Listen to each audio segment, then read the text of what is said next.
Hello विद्यार्थियों, मैं आप लोगों का इंटर की book the last spring written by Anees Jung, इसमें आपका फिर से एक बार स्वागत करते हैं। अब हम लगातार वीडियो लेके आते रहेंगे आपकी बुक का, और हर चैप्टर को बहुत तेजी से पढ़ते चलेंगे और वीडियो को आप रिवाइज करते रहिए, अच्छे से दोहराते रहिए, अच्छे से पढ़ते रहिए। और एक नया चीज हम इसमें ऐड किए हैं कि हम इस चैप्टर को पढ़ाते रहेंगे और इसके साथ साथ में हम दो दो तीन तीन क्वेश्चन भी करवाते जाएंगे, ताकि हमें क्वेश्चन का अलग से वीडियो बनाना नहीं।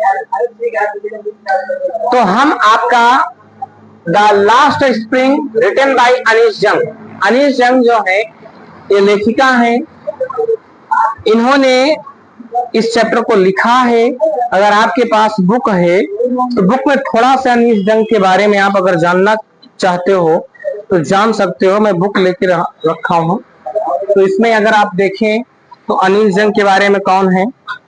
अनीश जंग जो है, इनका जन्म हुआ था 1944 में, बॉर्न इन राउरकेला, इनका जन्म राउरकेला में हुआ था। एंड स्पेंट हर चाइल्डहुड, और इनका जो बचपन बीता हुआ था एंड एडोलसेंस इन हैदराबाद, बचपन और इनका किशोरावस्था हैदराबाद में बीता हुआ था। She received her education in Hyderabad, इन्होंने अपना ज्ञान हैदराबाद में प्राप्त किया था। And in the United states of America, ज्ञान इन्होंने हैदराबाद और अमेरिका में प्राप्त किया था। हर पेरेंट्स वर बोथ राइटर्स, जो अनीश जंग है इनके माता पिता दोनों लेखक थे। आगे बढ़े। Anees Jung began her career as a writer in India, Anees Jung began, Anish जंग ने शुरू किया हर करियर, अपने जीवन को, एज ए राइटर, एक लेखिका के रूप में, इन इंडिया, भारत में इन्होंने लेखिका के रूप में अपना करियर स्टार्ट किया था। सी हैज बीन एन एडिटर, ये एडिटर भी रही हैं एंड कॉलमनिस्ट भी रही हैं। हर मेजर न्यूज़पेपर्स, बड़े बड़े अखबारों में राइटर रही हैं, कॉलमनिस्ट रही हैं। आगे बढ़े। इन इंडिया एंड एब्रॉड, और विदेश में सी हैज ऑथर्ड सेवरल बुक्स, इन्होंने कई किताबें लिख रखा है। The following is an excerpt, या जो फॉलोइंग मतलब जो निम्नलिखित है, जो ये किताब लिखा गया, जो हमने बोर्ड पे लिखा है, एक्सेप्ट मतलब इसका एक अंश है। From her book titled last spring, ये लास्ट स्प्रिंग जो चैप्टर है उसका ये एकमात्र अंश लिए, उसका एक भाग है। आगे बढ़िए। स्टोरीज ऑफ स्टोलन चाइल्डहुड, जो स्टोलन चाइल्डहुड है, जिसे बचपन आपको खो गया है, बचपन खो जाने का मतलब बचपन में आपको पढ़ना चाहिए, जीवन में आनंद लेना चाहिए, वो हम नहीं ले पाते, उसी के बारे में इन्होंने बताया है। आगे बढ़े। हियर सी एनालिसिस, यहाँ पर वो एनालिसिस करती हैं, यानी कि विश्लेषण करती हैं। क्या विश्लेषण करती हैं? द ग्राइंडिंग पॉवर्टी, ग्राइंडिंग का मतलब होता है बहुत बड़ी, बहुत ज्यादा, पॉवर्टी मतलब होता है गरीबी। एंड ट्रेडिशंस, और परंपराओं का विश्लेषण करती हैं। Which condemn these children to a life of exploitation, which मतलब होता है जो, कंडेम मतलब निंदनीय है, दीज चिल्ड्रेन इन बच्चों के लिए, टू ए लाइफ एक ऐसा जीवन, कैसा जीवन, ऑफ एक्सप्लॉयटेशन जिससे ये शोषण करते हैं, लाइफ का शोषण होता है, इसके बारे में यहाँ पर इन्होंने लिखा है कि छोटे बच्चों का जीवन कैसे होता है, हम गरीबी कैसे झेले हैं, इस गरीबी के बारे में बताए हैं। कोई लड़का है साहिब नाम का, ये देखो कहीं लिखे हैं हमने, तो साहिब नाम का कोई लड़का है, तो उसके जीवन के बारे में, ये उसके जीवन के बारे में, कैसा उसका जीवन था, कैसा नहीं था, इसी के बारे में हमें अध्ययन करना है। तो लास्ट स्प्रिंग की पूरी कहानी हम बताने नहीं है, पूरी कहानी हम सिर्फ पढ़ते चलेंगे और आप लोग सुनते चलेंगे। जो लेखिका है किसी एक लड़के से बात करते, देखो कहानी का स्टोरी कहाँ शुरू होती है। लेखिका अनीश जंग, ये है अनीश जंग, ये एक लड़के से बात करती है, जिस लड़के का नाम है साहिब, लड़के का नाम है साहिब। वो लड़का क्या करता है, वो कहीं कूड़े करकट का ढेर लगा हुआ था, वहीं पर खड़ा हुआ था। उस कूड़े करकट के ढेर के पास जब वो खड़ा था तो वो लेखिका आती है, उससे कुछ क्वेश्चन पूछती है कि ये काम आप क्यों करते हो। उसी के आगे की बातचीत का सिलसिला है।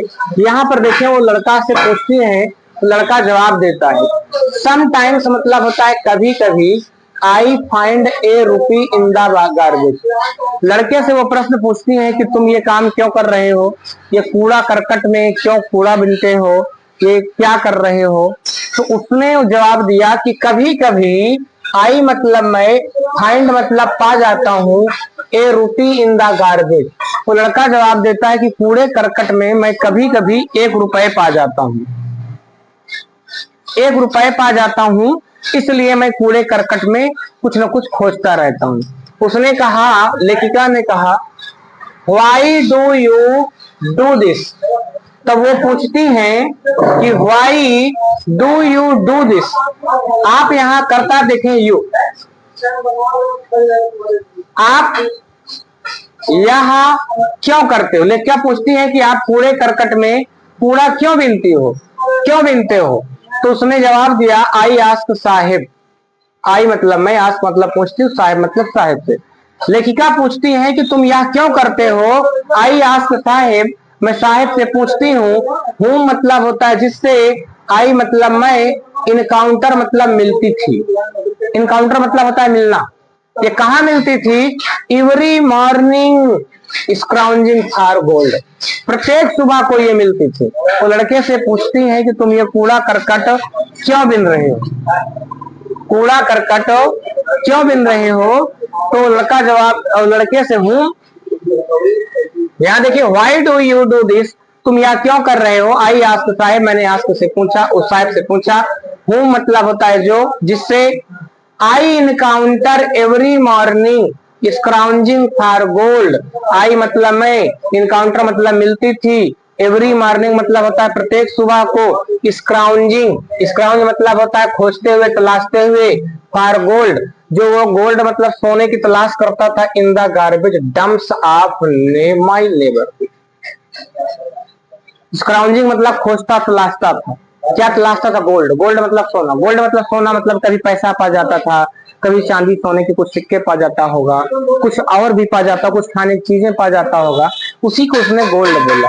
स्क्राउंजिंग for gold in the garbage dumps of my neighbourhood. कहां पर वो था डंप, इन द गार्बेज मतलब होता है कूड़े करकट में, डंप्स मतलब जो ढेर था, कहां ढेर था, इन डंप्स ऑफ माई नेबरहुड, उल्टा पढ़ेंगे मेरे पड़ोस, नेबरहुड मतलब होता है पड़ोस के, डंप्स मतलब होता है ढेर, कौन सा ढेर, कूड़े के ढेर में था। ये जो लड़का है कूड़े के ढेर में कुछ ना कुछ सोना चांदी पैसा कुछ अपना तलाशता रहता था। Saheb left his home long ago. अब जो साहेब है उसका घर यहाँ नहीं है, साहेब का, साहेब का घर बांग्लादेश ढाका में है। वो वहां से आया हुआ है, वहां से आया है। तो क्या कर रहा है, साहेब मतलब Saheb, left his home long ago, Saheb ने लेफ्ट मतलब छोड़ दिया था, हिज मतलब अपने, होम मतलब घर को, लॉन्ग मतलब होता है बहुत, एगो मतलब होता है पहले। साहेब ने अपने घर को बहुत पहले छोड़ दिया था।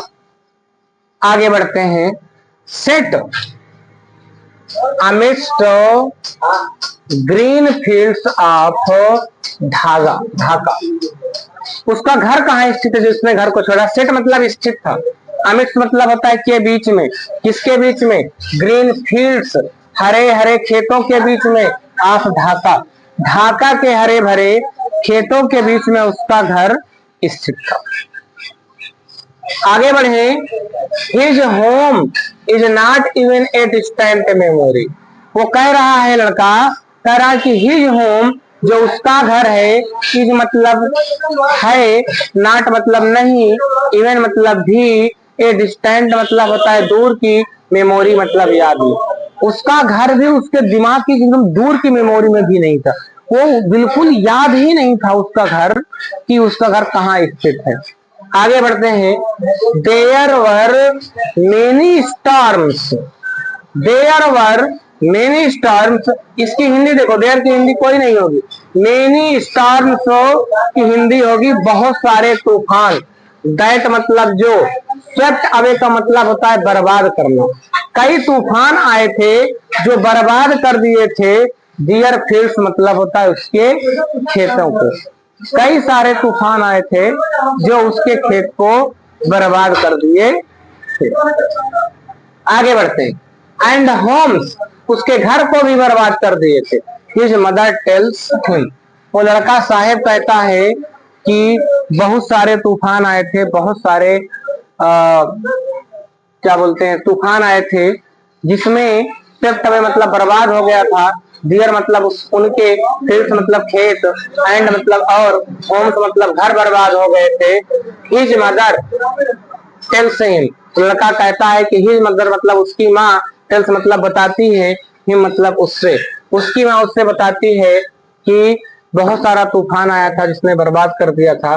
दैट इज वाई, यही कारण है कि, दे मतलब होता है उन लोगों ने, लेफ्ट मतलब छोड़ दिया था, यही कारण है कि उन लोगों ने अपना घर छोड़ दिया था। आगे बढ़े। बहुत सारा तूफान आया था, बहुत सारी समस्याएं हुई थी उसके देश में, इसलिए उन लोगों ने अपने घर को छोड़ दिया था। Looking for gold, looking for मतलब तो तलाशते हुए, गोल्ड मतलब होता है सोना, सोना तलाशते हुए, इन द बिग सिटी, उस बड़े शहर में, उस बड़े शहर में उन लोगों ने सोना की तलाश में या पैसे की तलाश में उन लोगों ने अपने घर को छोड़ दिया था। अब कहाँ तलाश रहे थे? इन द बिग सिटी, उस बड़े शहर में। Where he now lives, where मतलब होता है जहां, ही मतलब वह, नाउ मतलब अब, लिव्स मतलब रहता है। उस बड़े शहर में जहां वह अब रहता है, वहां पर सोना की तलाश में आया। आगे बढ़े। I have nothing else to do, वो लड़का जवाब देता है, आई हैव नथिंग, आई मतलब होता है मेरे, हैव मतलब पास, नथिंग मतलब होता है कुछ भी नहीं, एल्स मतलब होता है, वैसे आप बोलो कुछ भी नहीं है। टू डू मतलब होता है करने को, मेरे पास करने को कुछ भी नहीं है। ही मटर्स लुकिंग अवे, ही मतलब होता है वह, मटर्स मतलब बुदबुदाता है, लुक अवे मतलब होता है दूर देखते हुए, इधर उधर देखते हुए बुदबुदाता है कि मेरे पास करने को कुछ भी नहीं है, मैं क्या करूं, मैं कुछ नहीं है करने को, तो कम से कम मैं कूड़े करकट को ही बिन करके अपने घर का गुजर बसर कर रहा हूँ, अपना घर चला रहा हूँ। उसने जवाब दिया। तभी वो लेखिका अनिल जंग पूछती है, गो टू स्कूल, स्कूल जाया करो। आई से ग्लिबली, आई मतलब मैं, लेखिका अपने लिए आई यूज कर रही है, आई मतलब मैं, से मतलब कहती हूँ, ग्लिबली मतलब होता है बड़े ही प्रमुखता से, बहुत ही उत्सुकता से। इन्होंने कहा कि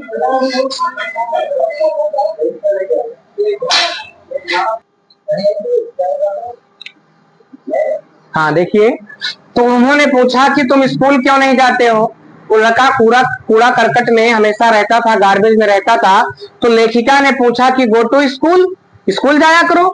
आई ग्लिबली से लेखिका ने कहा, मैंने उसको बड़े ही चतुराई से पूछा, रियलाइजिंग इमीडिएटली, जब उन्होंने पूछ लिया कि स्कूल जाया करो, तभी इनको रियलाइजिंग मतलब महसूस करते हुए, आईएनजी लगाए ना, तो महसूस करते हुए, इमीडिएटली मतलब तुरंत, तुरंत या महसूस करते हुए, how hello the advice must sound, how मतलब होता है कितनी, हालो मतलब खोखली, एडवाइस मतलब होता है सलाह, मस्ट साउंड मतलब होता है, साउंड मतलब लगना, जो सलाह थी वो बड़ी ही खोखली सलाह लगी, बहुत ही साधारण सी सलाह लगी। उस सलाह में बहुत ही कुछ ज्यादा था नहीं, क्योंकि बेचारों के पास खाने की कुछ है नहीं, पढ़ने की बात तो बहुत दूर है। खाने को जब आपके पास नहीं होंगे तो आप कैसे पढ़ने की बात करेंगे? आगे, there is no school in my neighbourhood, वो लड़के से जब इन्होंने कहा कि पढ़ने जाया करो, तो लड़का ने कहा, there is no school in my neighbourhood, उसने कहा, उल्टा पढ़ेंगे, मेरे पड़ोस में, मतलब में, नो मतलब होता है कोई, स्कूल नहीं, इज मतलब है, मेरे पड़ोस में कोई स्कूल नहीं है। वेन दे बिल्ड वन, तभी वो लड़का वादा भी कर लेता है। वेन मतलब जब, दे मतलब वे लोग मतलब जैसे सरकार हमारी, हमारे देश के जो लोग हैं, बिल्ड मतलब बनवाते हैं, वन मतलब वह स्कूल, अगर हमारी सरकार स्कूल बनवाती है, आई विल गो, लड़का कहता है मैं, और वैसे आई के साथ फैल लगता है, अगर विल लगा है तो अवश्य पढ़े, लड़का कहता है मैं अवश्य जाऊंगा। आगे बढ़ते हैं। इन्होंने सोचा कि हम अपने बारे में थोड़ी बात कर लें। If I start A school, इन्होंने कहा इफ मतलब यदि, आई मतलब मैं, स्टार्ट मतलब शुरू करती हूँ, ए मतलब एक, स्कूल। इन्होंने कहा अगर मैं कोई स्कूल शुरू करती हूँ तो के लिए कामा आया है विल यू कम। विल की हिंदी स्टार्ट करेंगे, क्या तुम आओगे, क्या तुम आओगे। आई आस्क, आई मतलब मैं, आस्क मतलब पूछती हूँ, हाफ जोकिंग मतलब होता है, हाफ मतलब होता है थोड़ा, जोकिंग मतलब मजाक करते हुए। मैंने थोड़ा मजाक करते हुए पूछा कि अगर मैं स्कूल शुरू करूं तो क्या तुम आओगे। यस ही सेज, यस मतलब हाँ, ही मतलब उसने, सेज मतलब कहा या कहता है, वह कहता है। स्माइलिंग मतलब होता है मुस्कुराते हुए, ब्रॉडली का मतलब होता है खुलकर, एकदम खुलकर मुस्कुराते हुए कहता है हाँ अगर आप शुरू करेंगे तो हम जरूर आएंगे। आगे, a few days later, a few की हिंदी होता है कुछ, डेज मतलब होता है दिन, लेटर मतलब बाद। ए फ्यू मतलब कुछ दिनों बाद, कुछ दिनों बाद I see him running up to me, ये बड़ा अच्छा शब्द है। इन्होंने वादा किया था कि अगर मैं स्कूल शुरू करूंगी तो क्या तुम आओगे साहिब। साहिब नाम के लड़के से ये बात कर रही है। वो बेचारा कुछ नहीं करता, कूड़ा करकट मिलता है, कूड़ा करकट में कभी कुछ पैसे पा जाता है, कभी कुछ चीजें पा जाता है, कूड़ा पा जाता है, कबाड़ पा जाता है, उसको बेच लेता है या उसी में से कुछ पैसे तलाश लेता है, कुछ खाने की चीजें मिल जाती है, वही उठा उठा के खाता है। इतने हालात खराब हैं। उससे इन्होंने पूछा कि क्या तुम स्कूल जाओगे। उसने कहा कि मैम हमारे आसपास में स्कूल नहीं। इन्होंने पूछ लिया, कह दिया तुरंत कि अगर मैं स्कूल शुरू करूं तब जाओगे। उसने कहा हाँ आप शुरू करें हम जरूर जाएंगे। और तभी इनको कुछ दिन बाद दिखा, क्या दिखा, आई मतलब मैं, सी मतलब देखती हूँ, हिम मतलब उसे, रनिंग मतलब दौड़ते हुए, अप मतलब तक, टू मी, टू मतलब होता है अब टू पूरा हिंदी तो तक, मी मतलब मेरे, वो इनके पीछे पीछे वो लड़का दौड़ रहा, running to up to me, जो अप टू मतलब मेरे पीछे पीछे वो दौड़ रहा था। तो उसने जब दौड़ते हुए देखा तो इनसे क्या पूछता है, इज योर स्कूल रेडी। वो पूछ लेता है कि क्या आपका स्कूल तैयार है भैया, या वादा मत करना कभी किसी से। इसने वादा किया था लेखिका जी ने, अनीश जंग ने, और उस वादा को पूरा करने के लिए इन्होंने कुछ किया नहीं था। उस लड़के ने इनसे पूछ लिया कि क्या आपका स्कूल रेडी है। जब इन्होंने पूछा कि क्या तुम्हारा स्कूल रेडी है तो इन्होंने एक जवाब दिया, इट टेक्स लॉन्गर। इसका यूज पढ़ा चुके हैं आप लोग को, अंग्रेजी के ग्रामर वाले में आप जाओगे तो टेक्स का यूज पढ़ाएं, जाके वहां तो देख लो, इट का प्रयोग पढ़ाएं, उसमें पढ़ाएं। इसकी इट टेक्स पूरे को हिंदी दो, it takes longer to build a school. इसकी हिंदी होगी उल्टा, स्कूल बनाने, टू मतलब में, लॉन्गर मतलब ज्यादा समय, इट टेक्स पूरे को मतलब होता है लगता है, स्कूल बनाने में समय लगता है। आगे बढ़ते हैं।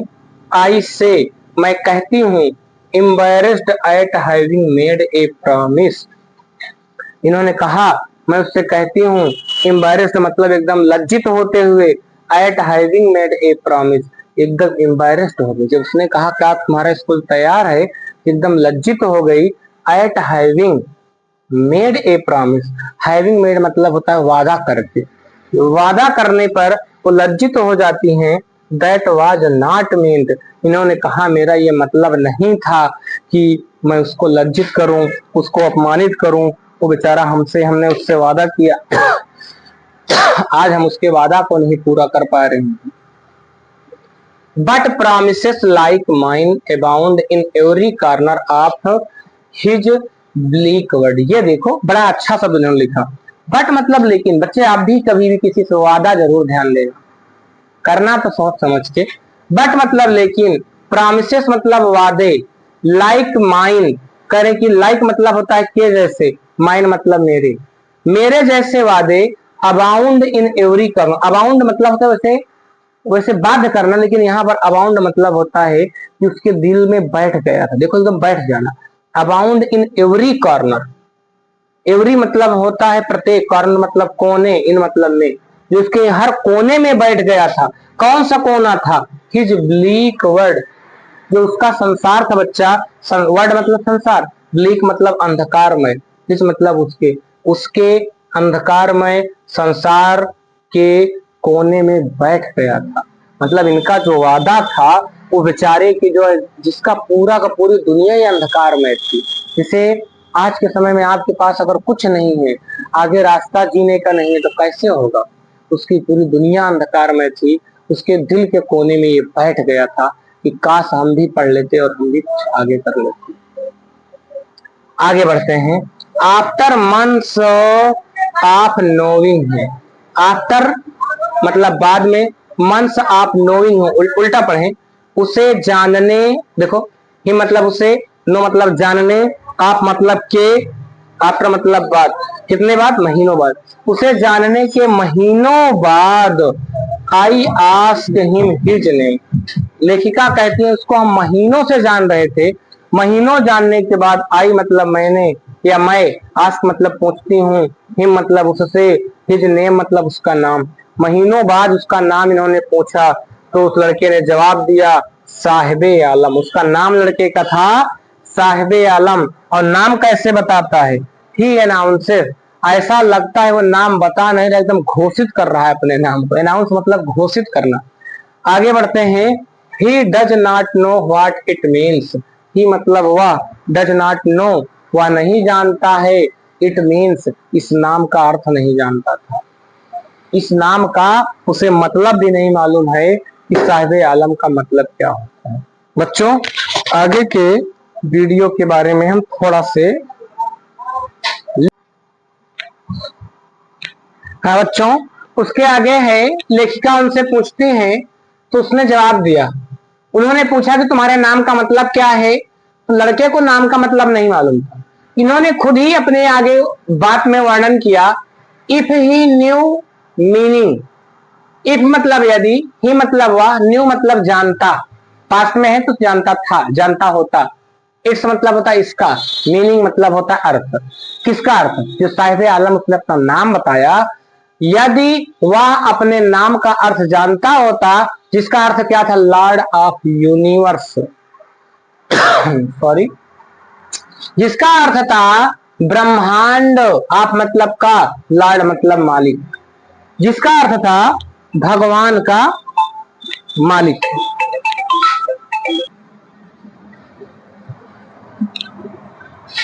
हाँ, लॉर्ड ऑफ यूनिवर्स, ब्रह्मांड का मालिक, he would have hard time believing. कहा अगर उस बेचारे को यह मालूम होता कि उसके नाम का अर्थ क्या है, ब्रह्मांड का मालिक, उसके पास एक भी पैसे नहीं है, लेकिन नाम में क्या है, ब्रह्मांड का मालिक। बताओ, मालिक का मतलब जिसके पास सब कुछ है, वो मालिक है, सब चीज का मालिक। लेकिन लेखिका ने कहा अगर उसको इसका अर्थ पता चला होता तो उन्होंने बोला he would have hard time believing. तो कह रहे हैं कि ही मतलब उससे, वुड हैव मतलब होता, हार्ड मतलब मुश्किल, टाइम मतलब समय, बिलीविंग मतलब विश्वास करना। कहा अगर उसको यह पता होता तो उसे विश्वास करना बड़ा मुश्किल होता, बड़ा कठिन होता, तो बेचारा कैसे विश्वास करता कि हमारे नाम का अर्थ इतना बड़ा है, लेकिन हमारे पास क्या है। आप भी अपने ऊपर सोचिए, थोड़ा इस बात का ध्यान दीजिएगा।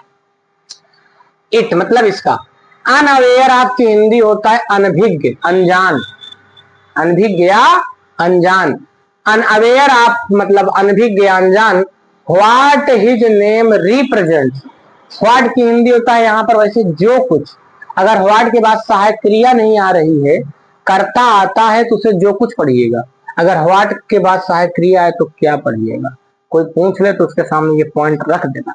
व्हाट के बाद अगर करता है तो इसे जो कुछ पढ़े या जो अकेले पढ़े। आगे बढ़ते हैं। अनअवेयर आप मतलब अनजान। व्हाट एवर, व्हाट मतलब होता है जो कुछ। हिज नेम मतलब उसका नाम। रिप्रेजेंट मतलब होता है प्रस्तुत करना, बताना।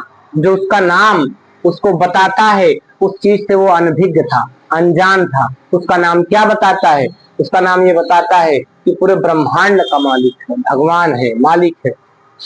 आगे उसका नाम ये, इसके नाम का, अपने नाम के रिप्रेजेंट मतलब वैसे वैसे होता है संकेत, अर्थ, अपने नाम के अर्थ से वो अनभिज्ञ था, अनजान था। ही रोम्स, ही मतलब वाह। देखो बच्चे, हम सारे शब्दों को अगर कहीं पे कोई दिख नहीं रहा है तो मैं बोल दे रहा हूं, पढ़ रहा हूं। उसको आप खुद देखो, बुक में मिलाते चलो, आप खुद ही लिख लोगे हर चीज को। ठीक है, अभी हमारे पास इतनी फैसिलिटी नहीं है, फैसिलिटी आप दिलाओगे।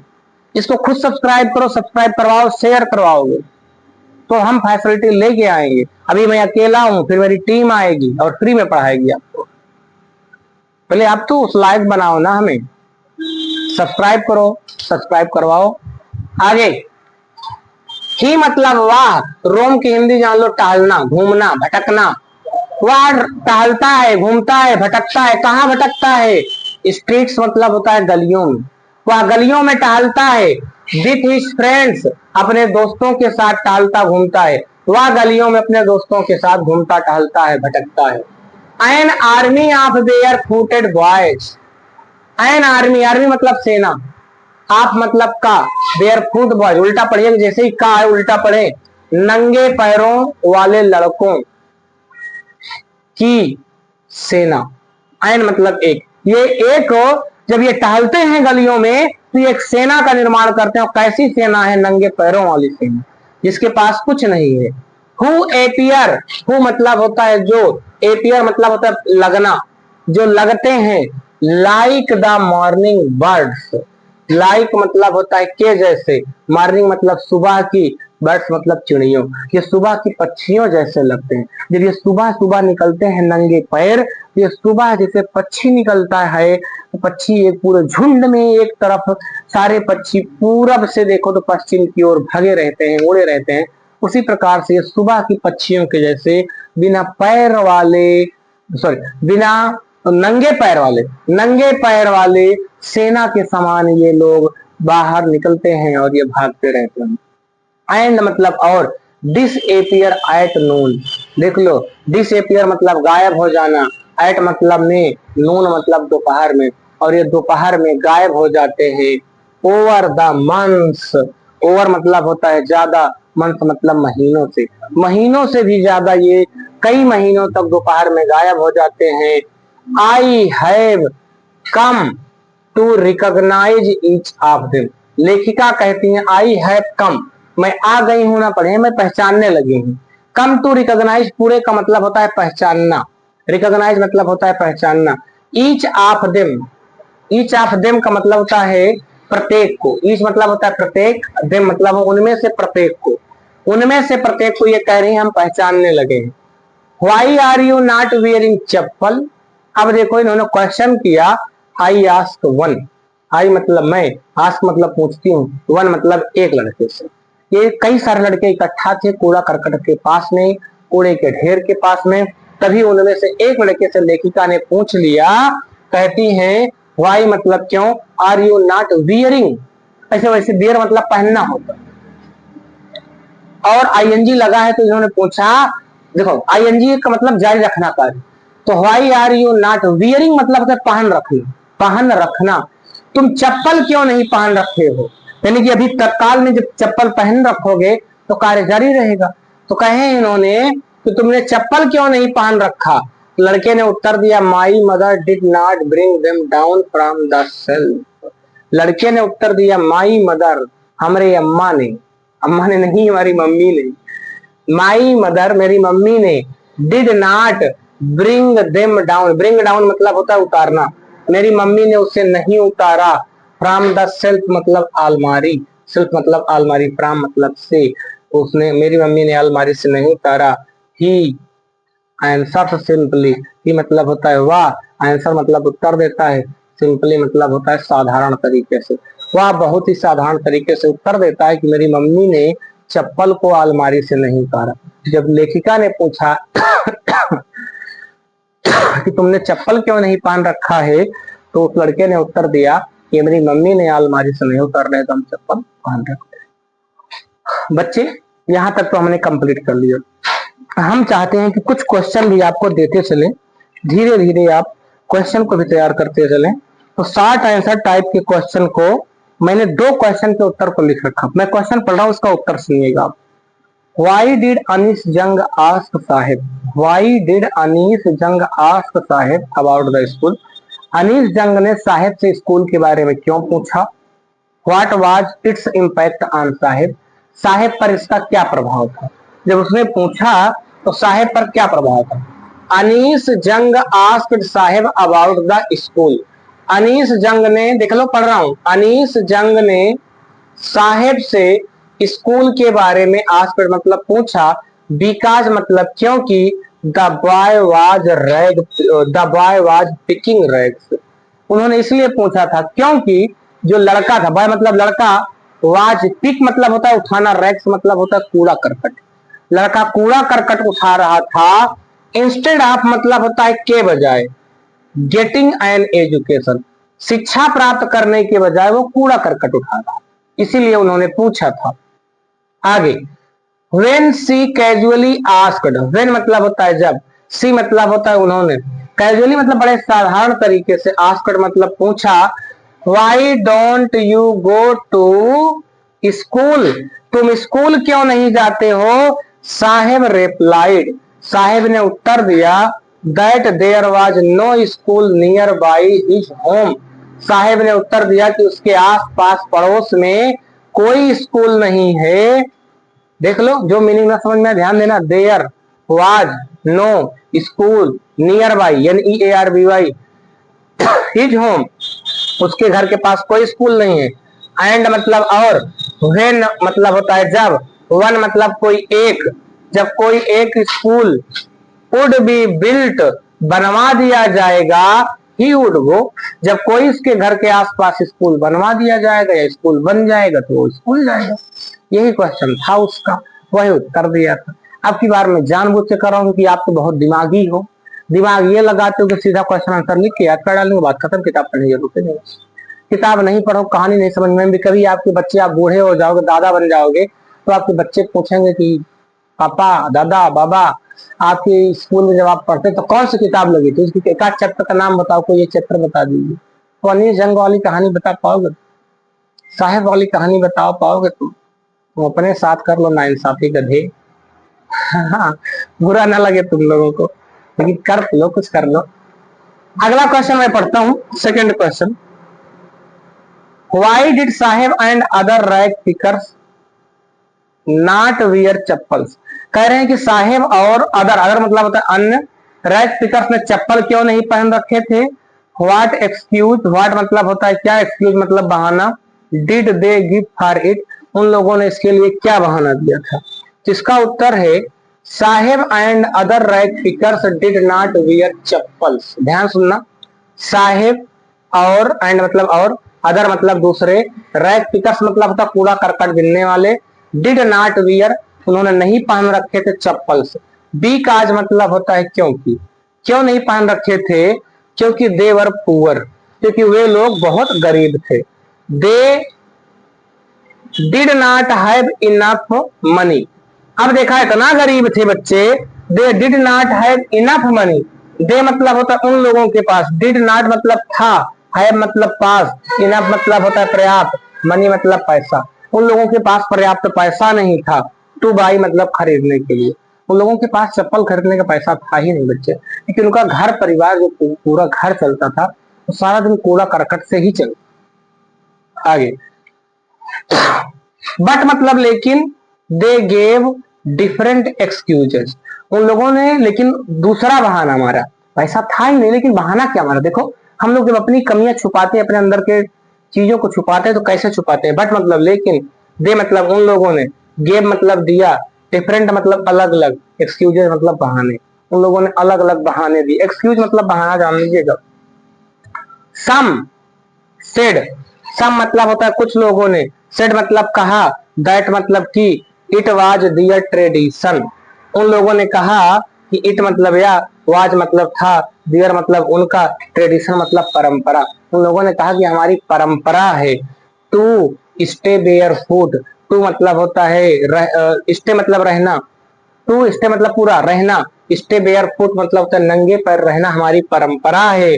सम सेड, कुछ लोगों ने ये कहा, that they did not like to wear, और कुछ लोगों ने ये कहा कि हम चप्पल पहनना पसंद ही नहीं करते।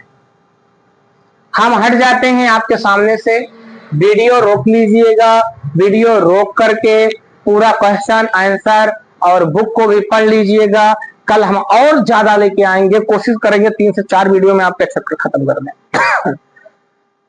तब तक के लिए हम आपसे कहेंगे कि खूब पढ़िए, खूब अच्छे से पढ़िए। अब आपका टॉपिक जो है, आपके पास ज्यादा समय नहीं बचा है, इसको जल्दी से जितना खींच के पढ़ सकें पढ़ें। और हम आपको 3 से 4 चैप्टर को क्वेश्चन आंसर देंगे, ताकि जितना से ज्यादा आप क्वेश्चन को पढ़ेंगे, जितना ज्यादा रिवाइज करेंगे, उतना ही आपका बेनिफिट होगा। नहीं करेंगे तो कोई मतलब नहीं।